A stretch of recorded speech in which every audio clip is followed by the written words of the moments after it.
Flush Chisan, Kanawima Saiga, Tot George P. Lola Yakwa, bringing you the next part of My Side of the Mountain, and let me tell you, there's not much My Side of the Mountain left. But before we get started, I'd like to remind everyone of our community resources.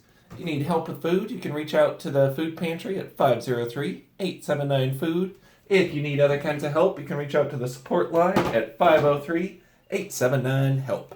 And as always, to earn a raffle entry, email my email at george.newyear@grandron.org with the title of whatever you just watched, or you can leave a comment in the Google Classroom piece. Lola, are you ready? All right, let's get started. This chapter is called More About the Spring and the Winter and the Beginning of My Story's End.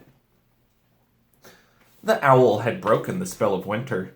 From that time on, things began to happen that you'd have to see to believe. Insects appeared while the snow was on the ground.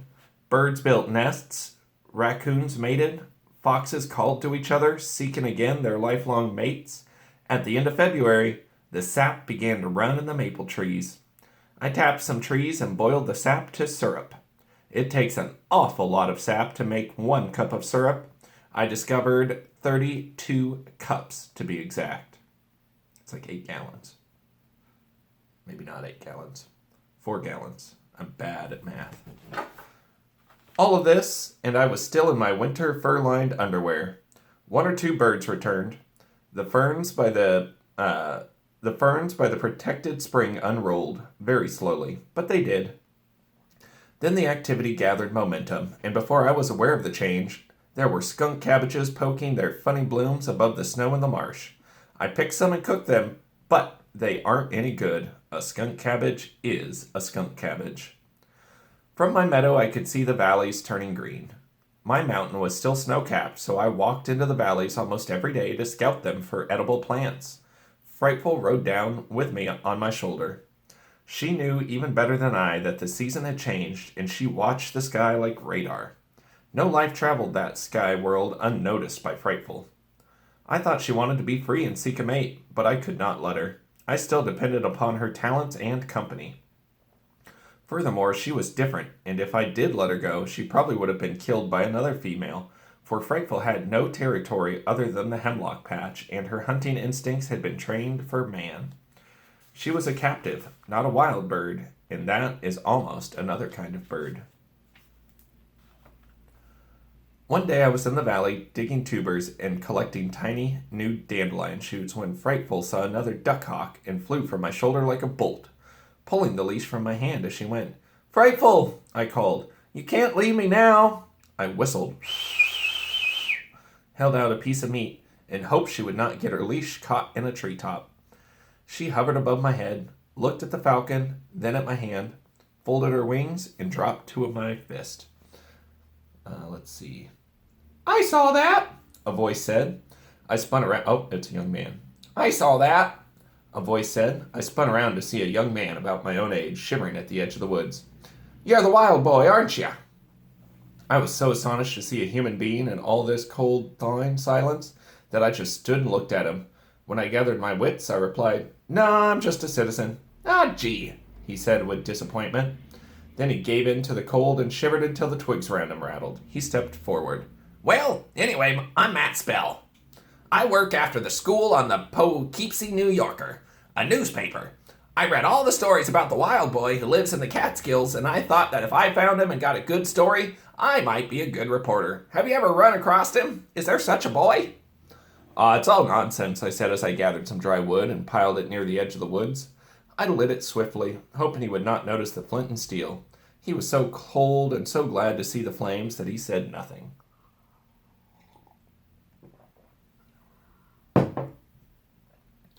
I rolled a log up to the fire for him and shoved it against a tree that was blocked from the raw biting wind by a stand of hawthorns. He crouched over the flames for a long time, then practically burnt the soles off his shoes warming his feet. He was that miserable. "Why didn't you dress warmer for this kind of trip?" I asked. "You'll die up here in this damp cold." "I think I am dying," he said, sitting so close to the fire he almost smothered it. He was nice looking, about 13 or 14, I would have said. He had a good, bold face, blue eyes, hair about the color of my stream in the thaw. Although he was big, He looked like the kind of fellow who didn't know his own strength. I liked Matt. "I've still got a sandwich," he said. "Want half?" No thanks," I said. "I brought my lunch." Frightful had been sitting on my shoulder through all of this, but now the smoke was bothering her, and she hopped to a higher perch. I still had her on the leash. "There was a bird on your shoulder," Matt said. "He had nice eyes. Do you know him?" "I'm sort of an amateur falconer," I replied. "I come up here to train my bird. It's a she. Frightful is her name." "Does she catch anything?" "Now and then. How hungry are you?" I asked as his second bite finished the sandwich. "I'm starved, but don't share your lunch. I've got some money. Just tell me which road takes you towards Delhi." I stood up and whistled to Frightful. She flew down. I undid her leash from her jesses. I stroked her head for a moment, then threw her into the air and walked out into the field, kicking the brush as I went. I had noticed a lot of rabbit tracks earlier and followed them over the muddy earth as best I could. I kicked up a rabbit, and with a twist, Frightful dropped out of the sky and took it. Roast rabbit is marvelous under any conditions, but when you're cold and hungry, it is superb. Matt enjoyed every bite. I worked on a small portion to be sociable, for I was not especially hungry. I dared not offer him the walnuts in my pocket, for too much had been written about the boy living off nuts. "My whole circulatory system thanks you," he said. He meant it, for his hands and feet were now warm and the blue color had left his lips and was replaced by a good warm red. "By the way, what's your name?" "Sam. Sam Gribley," I said. "Sam, if I could borrow a coat from you, I think I could make it to the bus station without freezing to death. I sure didn't think it'd be much colder in the mountains. I could mail it back to you." "Well," I hesitated. "My house is pretty far down from here. I live on the Gribley farm, and just come down here now and then to hunt with the falcon. But maybe we could find an old horse blanket or something in one of the deserted barns around here." "Ah, never mind, Sam. I'll run to keep warm. Have you any ideas about this wild boy? Seen anyone that you think the stories might be referring to?" "Let's start towards the road," I said, as I stamped out the fire. I wound him through the forest until I was dizzy and he was lost, then headed for the road. At the edge of the woods, I said, "Matt, I have seen that boy." Matt's spell stopped. "Gee, Sam, tell me about him." I could hear paper rattle, and I saw that Matt's cold hands were not too stiff to write in his notebook. We walked down the road a bit, and then I said, "Well, he ran away from home one day and never went back." "Where does he live? Where does he wear? What does he wear?" We sat down on a stone along the edge of the road. It was behind a pine tree and out of the ripping wind. "He lives west of here in a cave. He wears a bearskin coat, has long hair, all matted and full of burrs, and according to him, he fishes for a living." "You've talked to him?" he asked brightly. "Oh yes, I talked to him." "Oh, this is great," he wrote curiously. "What color are his eyes?" "I think they are a bluish gray with a little brown in them." "His hair?" "Darkish. I couldn't really tell under all those coontails." "Coontails? Do you suppose he hunted them himself?" "No, it looked more like one of those hats you get with cereal box tops." "Well, I won't say anything about it then. Just coontail hat." "Yeah, coontail hat's enough," I agreed. "And I think his shoes were just newspapers tied around his feet. That's good insulation, you know." "Yeah?" Matt wrote that down. "Did he say why he ran away?" "I never asked him. Why does any boy run away?" Matt put down his pencil and thought. Well, I ran away once because I thought how sorry everybody would be when I was gone. How they'd cry and wish they'd be nicer to me." He laughed. Then I said, "I ran away once because, well, I wanted to do something else." "That's a good reason," said Matt. "Do you suppose that's why, by the way, what is his name?" "I never asked him," I said truthfully. "What do you suppose he really eats and lives on?" asked Matt. "Fish, roots, berries, nuts, rabbits. There's a lot of food around the woods if you look for it, I guess." "Roots? Roots wouldn't be good." "Well, carrots are roots." "By golly, they are, and so are potatoes, sort of." "Fish?" pondered Matt. "I suppose there are lots of fish around here." "The streams are all full of them." "You've really seen him, huh? He really is in these mountains?" "Sure, I've seen him," I said. Finally, I stood up. I gotta get home. I go the other way. You just follow this road to the town, and I think you can get a bus from there." "Now wait," he said. "Let me read back to you check the details." "Sure." Matt stood up, blew on his hands, and read. "The wild boy of the Catskills does exist. He has dark brown hair, black eyes, and wears a handsome deerskin suit that he apparently made himself. He is ruddy and in excellent health and is able to build a fire with flint and steel as fast as a man can light a match. His actual dwelling is a secret, but his means of support is a beautiful falcon. The falcon flies off the boy's fists and kills rabbits and pheasants when the boy needs food. He only takes what he needs. The boy's name is not known, but he ran away from home and never went back. No, Matt, no, I begged. I was about to wrestle it out of him when he said furtively, I'll make a deal with you. Let me spend my spring vacation with you and I won't print a word of it. I'll only write what you've told me. I looked at him and decided that it might be nice to have him. I said, I'll meet you outside town any day you say, providing you let me blindfold you and lead you to my home, and providing you promise not to have a lot of photographers hiding in the woods. Do you know what would happen if you told on me? Sure, the newsreels would roll up, the TV cameras would arrive, reporters would hang in the trees, and you'd be famous. Yeah, and back in New York City. I'll write what you said, and not even your mother will recognize you. Make it some other town, and it's a deal, I said. You might say I'm working for civil defense, doing research by learning to live off the land. Tell them not to be afraid, that crayfish are delicious, and the caves are warm. Matt liked that. He sat down again. Tell me some of the plants and animals you eat so that they will know what to do. We can make this informative. I sat down and listed some of the better wild plants and the more easily obtainable mammals and fish.